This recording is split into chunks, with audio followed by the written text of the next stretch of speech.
കർത്താവേ, ശക്തനായ ദൈവമേ, അങ്ങേക്ക്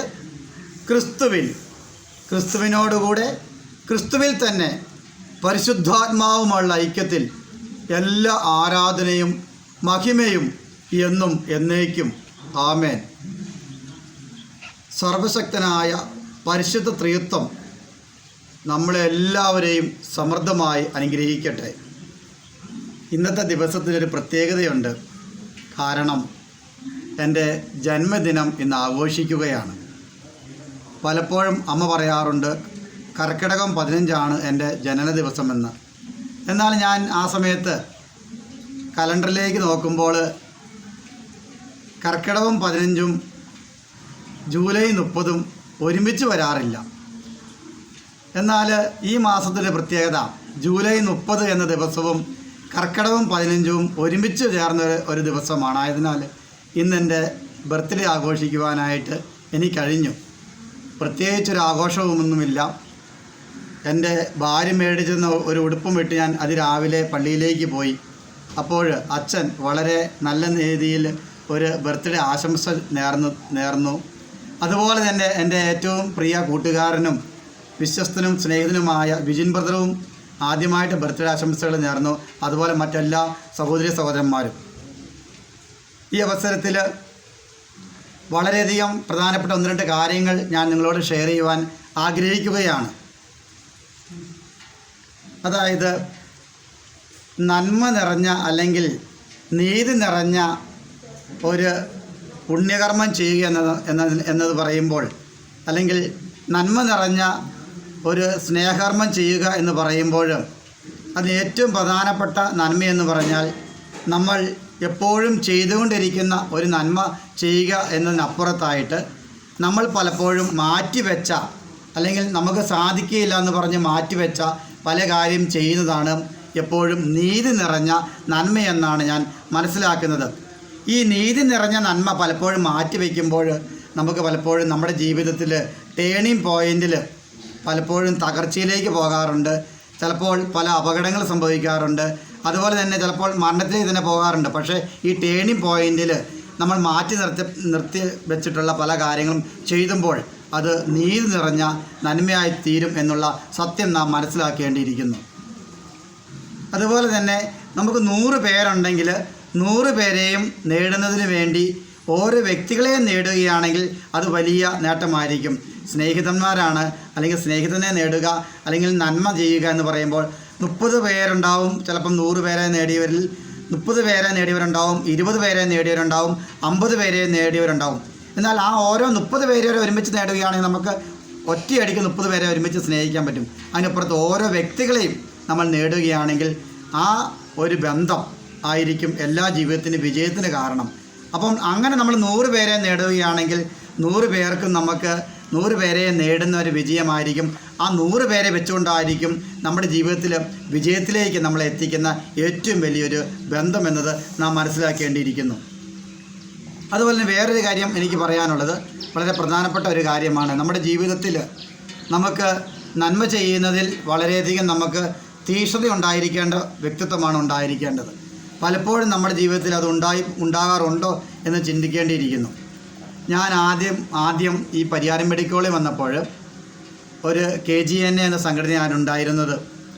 അപ്പോൾ അങ്ങനെയാണ് ആ KGNA സംഘടനയിൽ ആദ്യമായി ജോയിൻ ചെയ്തത്. ഞങ്ങളൊരു സമരമൊക്കെ ചെയ്യുകയുണ്ടായി. ഈ സമരത്തെപ്പറ്റി പലർക്കും തെറ്റിദ്ധാരണകളുണ്ട്. അതിനെ മാറ്റുവാനാണ് ഞാൻ ഈ കാര്യം നിങ്ങളോട് പറയുന്നത്. അപ്പോൾ ആ സമയത്ത് ആ യൂണിയനോട് ചേർന്ന് നിന്നുകൊണ്ട് ഒത്തിരി നല്ല കാര്യങ്ങൾ ചെയ്യാൻ പറ്റിയിട്ടുണ്ട്. അപ്പോൾ ഒരിക്കലും ദോഷകരമായിട്ട് ഒന്നും വന്നിട്ടില്ല. കൊറോണ സമയത്തായാലും സെലവേട്ടനും അതുപോലെ തന്നെ അനേകം വ്യക്തികൾ അനേകം ആദർശ ബ്രദറൊക്കെ ഒരുമിച്ച് ചേർന്ന് ഞങ്ങൾ കൊറോണയിൽ ഒരുമിച്ച് ചേർന്ന് പ്രാർത്ഥിച്ച് അതുപോലെ ഓരോ കാര്യങ്ങൾ ചെയ്തിട്ടുണ്ട്. അതൊരു ഒരു കൂട്ടായിട്ട് ഒരുമിച്ച് മുന്നോട്ട് പോയിട്ടുണ്ട്. അപ്പോൾ ആ സമയത്ത് ഈ ഒരു സംഘടനയോട് ചേർന്ന് ജോലി ചെയ്തപ്പോൾ ഒത്തിരി നല്ല കാര്യങ്ങൾ ചെയ്യാൻ പറ്റിയെന്ന് ഞാൻ നിങ്ങളോട് പറഞ്ഞു. അതിനുശേഷം ചില പുതിയൊരു യൂണിയൻ KGNU എന്നൊരു യൂണിയൻ ഉണ്ടായി. അപ്പോൾ ആദ്യ കാലഘട്ടത്തിൽ ഞാൻ പറഞ്ഞു, ആദ്യം വളരുന്ന സമയത്തൊക്കെ സ്കൂൾ കാലഘട്ടത്തിലും കോളേജ് കാലഘട്ടത്തിലൊക്കെ KGNU അല്ലെങ്കിൽ KSU എന്ന സംഘടനയോട് ഒത്തിരി വളരാൻ പറ്റിയിട്ടുണ്ട്. പല കാര്യം മുമ്പ് ഞാൻ പറഞ്ഞിട്ടുണ്ട്. എന്നതിന് ശേഷം പരിയാരം മെഡിക്കൽ വന്നപ്പം ഈ KGN യൂണിയനോട് ഒരു നഷ്ടവും സംഭവിച്ചിട്ടില്ല. ഒത്തിരി നല്ല കാര്യങ്ങൾ ചെയ്യാനേ പറ്റിയിട്ടുള്ളൂ. എന്നാൽ ചില അഭിപ്രായ വ്യത്യാസങ്ങളിലൂടെ ഞാനിത് പിന്നീട് KGNU എന്ന സംഘടനയിലേക്ക് ചേർന്നു. അതുപോലെ ഞങ്ങൾക്ക് സമരം ചെയ്യേണ്ടി വന്നിട്ടുണ്ട്. അപ്പോൾ ഈ സമരം ചെയ്തതിനെപ്പറ്റി ഒന്ന് രണ്ട് പേര് ഇങ്ങനെ ഒരു ബ്രദർ കഴിഞ്ഞ ദിവസം കുറച്ച് ദിവസം മുമ്പ് ചോദിച്ചു, ബ്രദറിനെ ഞാൻ നിങ്ങളൊരു നോട്ടപ്പുള്ളിയായിട്ട് ഇട്ടിട്ടുണ്ട് എന്ന് രാഷ്ട്രീയ കക്ഷി അല്ലെങ്കിൽ ഇടതുപക്ഷം എന്ന് പറയുകയുണ്ടായി. ഈ നോട്ടപ്പുള്ളി എന്ന് പറയുമ്പോൾ എനിക്ക് മനസ്സിലായില്ല. ഒരു പക്ഷേ ഇടതുപക്ഷ ജനാധിപത്യ മുന്നണി എന്നെ നോട്ടപ്പുള്ളി ആക്കിയിട്ടുണ്ടെങ്കിൽ ഞാൻ മനസ്സിലാക്കുന്നൊരു കാര്യം, ഇനി എന്തെങ്കിലും നന്മ ചെയ്യാൻ ബാക്കിയുണ്ടെങ്കിൽ ആ നന്മ ചെയ്യുന്നതിനുള്ള സഹായം എന്ന തലത്തിലായിരിക്കും ഒരു നോട്ടപ്പുള്ളി ആക്കിയിട്ടത് എന്നാണ് ഞാൻ വിശ്വസിക്കുന്നത് ഈ ജനദിവസം. അത് എന്നതാണ് ഒരു സത്യം. അത് മാത്രവുമല്ല, എൻ്റെ ശരീരത്തിൽ ഒരു രോഗം വീഴണമെങ്കിൽ അതിൻ്റെ സർവശക്തനായ കർത്താവ് അറിയാതെ വീഴുകയില്ലെന്ന് 100% വിശ്വാസമുണ്ട്. അതുകൊണ്ട് എനിക്ക് അതേ കാര്യത്തിൽ പേടിയില്ല. ജീവിക്കുവാണെങ്കിൽ കുറേ നന്മ ചെയ്യാൻ പറ്റും. അഥവാ ദൈവം വിളിക്കുകയാണെങ്കിൽ എന്ത് പറ്റും? അതായത് നമ്മുടെ കർമ്മം അനുസരിച്ച് ദൈവം അനുസരിച്ച് പ്രതിഫലം തരും. അല്ലെങ്കിൽ നമുക്ക് നിത്യായുസിലേക്ക് കടക്കാൻ പറ്റും. അതില്ലെങ്കിൽ കർമ്മഫലം അനുസരിച്ച് നിത്യജീവിലേക്ക് കടക്കാൻ പറ്റും, അല്ലെങ്കിൽ മോക്ഷത്തിലേക്ക് കടക്കാൻ പറ്റും. ഞങ്ങളുടെ ഏറ്റവും പ്രധാനപ്പെട്ട ഒരു ഡോക്ടറായ പ്രേംലാൽ സാറ് മരിക്കുകയുണ്ടായി. അദ്ദേഹം നല്ല മനുഷ്യനായിരുന്നു. എപ്പോഴും അദ്ദേഹത്തിനെ കാണുമ്പോൾ തട്ടിമുട്ടി പറയും, ബ്രദർ യൂട്യൂബൊക്കെ നന്നായിട്ട് പോകുന്നുണ്ടല്ലോ, നല്ലതാട്ടോ, നല്ല ആശയങ്ങളൊക്കെ കൊടുക്കുന്നുണ്ടല്ലോ, എന്നെ ഒരിക്കലും കുറ്റപ്പെടുത്തി സംസാരിച്ചേക്കാൻ അനാവശ്യമായിട്ട്, ഞാൻ പാവമാണ്, നിരപരാധിയാണെന്നൊക്കെ പറയും സാറ്. എപ്പോഴും ഇങ്ങനെ നല്ല പ്രോത്സാഹനം തരുന്ന സാറായിരുന്നു. അതുപോലെ തന്നെ ആ സാറിനെ മോക്ഷത്തിലേക്ക് നയിക്കുവാൻ സർവശക്തനെ അനുഗ്രഹിക്കേണ്ടത് പ്രത്യേകം പ്രാർത്ഥിക്കുന്നു. അതുപോലെ നമ്മുടെ വയനാട്ടിൽ അനേകം പേര് മരിച്ചു എന്ന് നമുക്ക് ഇന്ന് കേൾക്കുകയുണ്ടായി. ആ പാവപ്പെട്ട എല്ലാവർക്കും വേണ്ടി അവരുടെ നിത്യജീവൻ, അവർക്ക് നിത്യശാന്തി ലഭിക്കുവാൻ സർവശക്തനായ ദൈവത്തോട് പ്രാർത്ഥിക്കുന്നു. പ്രത്യേകമായി സാറിനെയും ഇന്ന് മരിച്ച വയനാട്ടിൽ ദുരന്തത്തോടെ മരിച്ച എല്ലാ ആത്മാക്കളെയും ദൈവത്തിലേക്ക് സമർപ്പിക്കുന്നു. അവർക്ക് വേണ്ടി ആത്മാർത്ഥമായി പ്രാർത്ഥിക്കുന്നു. അതുപോലെ തന്നെ നമ്മൾ സമരം ചെയ്തതിനെപ്പറ്റി കുറച്ച് ന്യായമുണ്ട് എന്ന് 100% എനിക്ക് പറയാനുണ്ട്. അതായത് ഈ പരിയാരം മെഡിക്കൽ കോളേജിൽ അനേകം വർഷം ജോലി ചെയ്ത് പുറത്ത് റിട്ടയർഡായി പോയവർക്ക് ഒന്നും തന്നെ ലഭിക്കുകയുണ്ടായില്ല. കാരണം ഒരാൾ ജോലി ചെയ്ത് പുറത്ത് പോകുമ്പോൾ പലപ്പോഴും അവർ കുറച്ച് പൈസയായിട്ട് ഇറങ്ങുന്നത്, ആ പൈസയും കൊണ്ട് കുട്ടികളെ പഠിപ്പിക്കാനോ അതല്ലെങ്കിൽ അതിനുശേഷമുള്ള കടം വീട്ടാനോ അവരുടെ ഉപജീവനം നടത്തുവാനോ ഒരു വഴിയാണ് റിട്ടയർമെൻറ്റിലൂടെ അവർക്ക് ലഭിക്കുന്നത്. എന്നാൽ അവർക്ക് പലപ്പോഴും കൈകൾ വീശി ഒരു 5 പൈസ ഇല്ലാതെ ഇറങ്ങേണ്ട അവസ്ഥ ഉണ്ടായിട്ടുണ്ടെന്ന് 100% സത്യസന്ധമായ കാര്യമാണ്. അതുപോലെ മറ്റൊരു കാര്യമെന്ന് പറയുമ്പോൾ അനേകം വർഷം ജോലി ചെയ്തിട്ട് അവർക്ക് സീനിയോറിറ്റി ലഭിച്ചിട്ടില്ല. മാത്രവുമല്ല അവർക്ക് എല്ലാവർക്കും ലഭിക്കുന്ന ശമ്പളമേ കിട്ടിയുള്ളൂ. അതുപോട്ടെ ഗവൺമെൻറ് ഏറ്റെടുത്തിട്ടാണ് എന്ന് വിശ്വസിക്കാം. അതിനപ്പുറത്ത് അവർ 1 ലക്ഷം രൂപയും 1.5 ലക്ഷം രൂപയും അടയ്ക്കണമെന്ന് പറയുന്നുണ്ട്. അത് കോപ്പറേറ്റീവ് റൂൾസ് അനുസരിച്ച് ലഭിച്ച ശമ്പളവുമാണ്. അത് അവർക്ക് അർഹതപ്പെട്ട പൈസയല്ലേ എന്ന് ചിന്തിക്കേണ്ടിയിരിക്കുന്നു. മാത്രവുമല്ല കൊറോണ എന്ന മഹാദുരന്തത്തിൽ വളരെയധികം കഷ്ടപ്പെട്ട് ആ സമയത്ത് ലഭിച്ച പൈസ ആണ് അവർക്ക്. എന്നാൽ കൊറോണയിൽ ഒരു 5 പൈസ കൊടുത്ത് പ്രോത്സാഹനത്തിലൂടെ ഒന്നും ലഭിച്ചിട്ടുമില്ല, ഒരു ബോണസ് പോലെ ഒന്നും ലഭിച്ചിട്ടില്ല. അതുപോട്ടെ എന്നാൽ പിന്നീടും ആ പൈസ അടയ്ക്കണമെന്ന് പറയുമ്പോൾ അതിൽ വലിയ വിഷമിച്ചൊരവസ്ഥയാണെന്ന് പലപ്പോഴും ചിന്തിച്ചു പോകും. പലപ്പോഴും 2 പേര് ജോലി ചെയ്യേണ്ട സുഖമായിട്ട് കഴിയും. എന്നെ സംബന്ധിച്ചോളം ജീവിതം വലിയ കുഴപ്പമില്ലാതെ പോകുന്ന ഒരു വ്യക്തിയാണ് ഞാൻ. എന്നാൽ ഞാൻ സമരത്തിന് കൂടിയത് നീതിക്ക് വേണ്ടിയാണെന്ന് ഞാൻ പറയാം. അതായത് ഒരു നേഴ്സിംഗ് റാഷ് എന്നോട് പറയുകയുണ്ടായി, ബ്രദറെ ഒരു 20 രൂപ എടുക്കില്ല എൻ്റെ സിസ്റ്ററെ പറ്റിയ. കാരണം ഭർത്താവ് കുറച്ച് സോപ്പൊക്കെ ഉണ്ടാക്കി വിൽക്കുമ്പോൾ 2 പേരും കൂടെ ആ സോപ്പ് ഉണ്ടാക്കി വിറ്റ പൈസയ്ക്കകത്തുനിന്ന് ഒരു 100 രൂപ എടുത്തപ്പോൾ വളരെയധികം വേദനാജനകമായ ഒരു അവസ്ഥ സിസ്റ്റർക്കുണ്ടായി. എന്താണ് സംഭവിച്ചതെന്ന് ഞാൻ പറയുന്നില്ല. ഈ അവസരത്തിൽ സ്വന്തമായി ജോലി ചെയ്യുന്ന സ്ത്രീകൾ, ഭർത്താക്കന്മാരുടെ പൂർണ്ണ സപ്പോർട്ടില്ലാത്ത സ്ത്രീകളുണ്ട്. അവർക്ക് സപ്പോർട്ടില്ലാതെ വരികയാണെങ്കിൽ ഒരാളുടെ ജീവിതം കൊണ്ടാണ് അവരുടെ ജീവിതം മുന്നോട്ട് നയിക്കേണ്ടത്. ഈ അവസരത്തിൽ അവർക്ക് ശമ്പളം കൂടുതൽ ലഭിക്കാത്ത അവസ്ഥയിൽ, കുറയുന്ന അവസ്ഥയിലൊക്കെ എങ്ങനെ ജീവിതം മുന്നോട്ട് നയിക്കുമെന്നത് നമ്മൾ മനസ്സിലാക്കേണ്ടിയിരിക്കുന്നു. അതിനിപ്പോൾ അധികം ഞാൻ എക്സ്പ്ലെയിൻ ചെയ്യാൻ ആഗ്രഹിക്കുന്നില്ല. അപ്പോൾ ഈ 3 കാര്യങ്ങൾ, റിട്ടയർമെൻ്റ് അവസ്ഥകളിൽ, പിന്നെ സീനിയർ നഷ്ടപ്പെട്ട പിന്നെ പൈസ അടയ്ക്കേണ്ട അവസ്ഥ വരുന്നത്, അതുപോലെ തന്നെ സാമ്പത്തികമായ പുരോഗതിയില്ലാത്ത അവസ്ഥ, അനേകം കാര്യങ്ങൾ ഞാൻ പറയാൻ ആഗ്രഹിക്കുന്നില്ല. ഇതൊക്കെ ഒരു പ്രധാനപ്പെട്ട കാര്യമാണ്. പിന്നെ അപ്പോൾ ഈ അവസ്ഥയിൽ ഞങ്ങളുടെ ഏറ്റവും ബഹുമാനപ്പെട്ട ധീരനായ ഞങ്ങളുടെ മുഖ്യമന്ത്രിയോട് അല്ലെങ്കിൽ പിണറായിജിയോട് എനിക്ക് പറയാനുള്ളൊരു കാര്യം, സാറേ അങ്ങ് മനസ്സിലാക്കണം, അങ്ങ് പല കാര്യങ്ങളും പാസ്സാക്കപ്പെടുന്ന കാര്യങ്ങൾ ഉദ്യോഗവൃന്ദങ്ങളിൽ എത്തിച്ചേർന്നാലും അവർ അത് മാറ്റിവെക്കുന്നുണ്ട്. അതിന് ശക്തമായൊരു ഒരു ടീമിനെ ഉണ്ടാക്കണം. ആ ടീമിനെ ഉണ്ടാക്കിയിട്ട് ശക്തമായ എൻക്വയറി നടത്തേണ്ടിയിരിക്കുന്നു.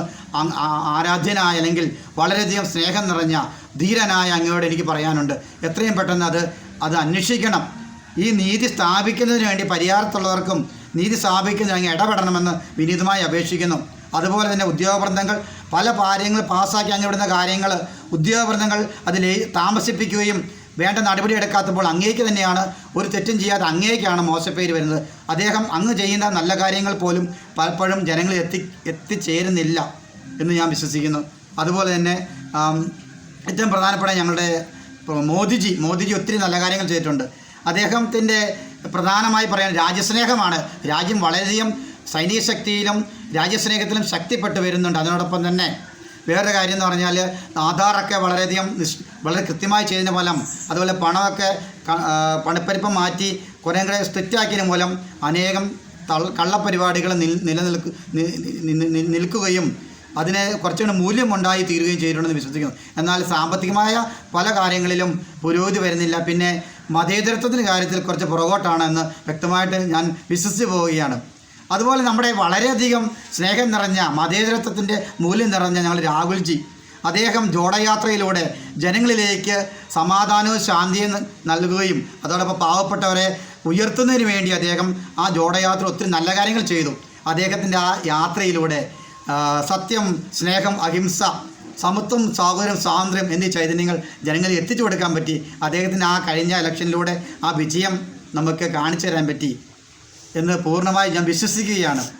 ഈ അവസരത്തിൽ എനിക്ക് പറയാനുള്ളത് മതേതരത്വത്തിന് കുറച്ചും കൂടെ വില മതിക്കേണ്ടി വന്നു, അല്ലെങ്കിൽ വിലയുണ്ടായി. അനേകം നമ്മുടെ രാജ്യത്തിൽ കർഷക സമരം, LDFൻ്റെ നേതൃത്വം നടന്ന കർഷക സമരം മതേതരത്തിന് വളരെ ശക്തി നൽകി.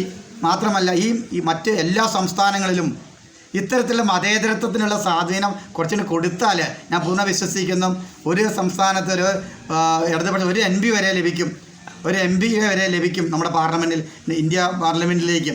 എന്നാൽ അത് വേണ്ടി പരിശ്രമിക്കേണ്ടിയിരിക്കും, പുറകോട്ട് നിൽക്കാൻ പാടില്ല. അപ്പോൾ എല്ലാവരിലുള്ള നന്മ നമ്മൾ മനസ്സിലാക്കി മുന്നോട്ട് പോകേണ്ടിയിരിക്കുന്നുള്ള സത്യമാണ് നാം മനസ്സിലാക്കേണ്ടത്. അനേകം കാര്യങ്ങൾ ഞാൻ വിശദീകരിച്ച് പറയാൻ ആഗ്രഹിക്കുന്നില്ല.